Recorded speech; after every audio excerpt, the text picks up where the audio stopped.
Goeiemôre vriende en baie welkom by ons oordenkings op hierdie pragtige Vrydagoggend. Ja, dis bietjie koelerig, maar regtig 'n baie mooi oggend by ons. Ons lees 'n ongelooflike gedeelte vanoggend.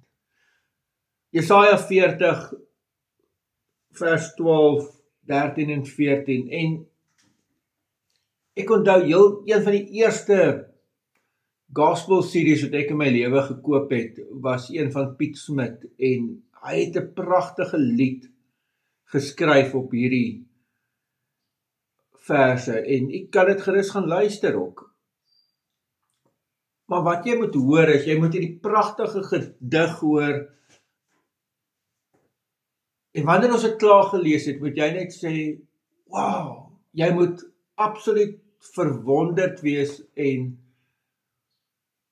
wie absoluut verstom wees oor die grootheid van God.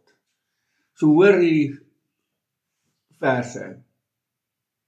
Wie kan die waters in die holte van sy hand afmeet? Die hemel met sy handspan pyl, met 1/3 van 'n eva die stof van die aarde opvang, met 'n handskaal die berge weeg, die heuwels met 'n weegskaal.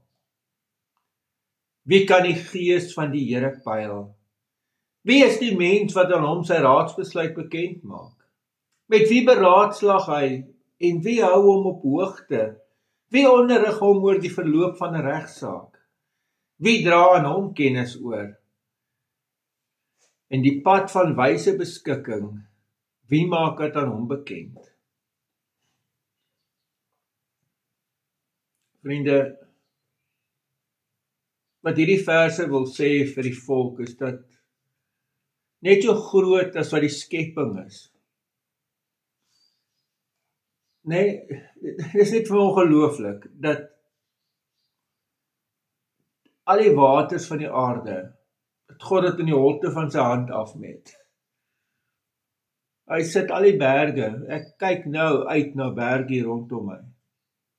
Hy sit al die berge op 'n weegskaal. Maar net so groot as wat sy dade is, en sy mag is. Net so groot is God se raadsbesluit en God se wil en God se insig.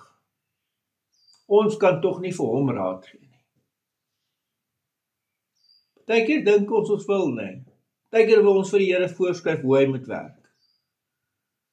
Hierdie teks sê, dit moet maar andersom werk. Laat God vir jou raad gee. Amen. Here almagtige God, baie dankie ook vir hierdie teks.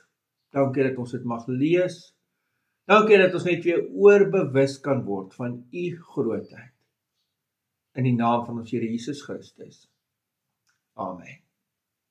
Vriende, mag jy 'n baie mooi en 'n baie geseënde dag hê. Totsiens.